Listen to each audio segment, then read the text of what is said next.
Charlie Kirk's legacy of civil debate continues to inspire. Turning Point USA will return to Utah tonight for the first time since the founder, Charlie Kirk's assassination at Utah Valley University nearly 3 weeks ago. But while his message lives on, the hatred from the left has not slowed down. New York Times columnist Ezra Klein giving a platform to progressive author Ta-Nehisi Coates, failing to push back on Coates as she disparaged the character of Charlie Kirk. I think Charlie Kirk was a hate monger. I take no joy in the killing of anyone, no matter what they said. But if you ask me what the truth of his life was, and the truth of his public life, I would have to tell you it's hate. I'd have to tell you it is the usage of hate and the harnessing of hate towards political ends. Then let me flip that question actually a bit. Why are we losing? There he was, Ta-Nehisi Coates. And Congressman Ilhan Omar was equally awful. She doubled down on attacking Charlie Kirk while speaking to Don Lemon. It is a tragedy that Charlie Kirk was killed in that way, but there is no legacy to honor. It was a legacy filled with bigotry, hatred, and white supremacy.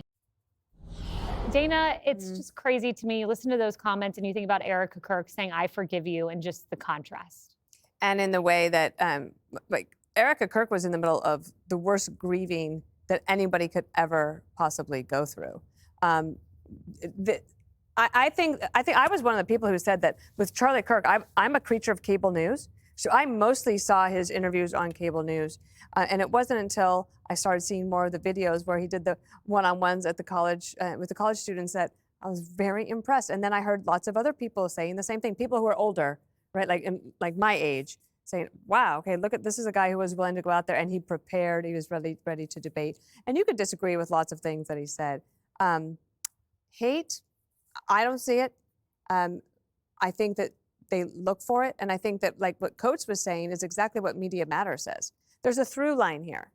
And the through line is something that you can always trace back to this. And what I hope for Erica Kirk and her family and all of those from Turning Point that loved Charlie and was a part of his life is that they can channel this in a way that puts it aside, lets them grieve purely for their friend and the person that they loved, and that these arguments, these fights, they're not going to end. And that was one of the things that was said at the funeral that Jesse got to go to, which was that the mission of Turning Point will continue. And I think that might have them a little worried.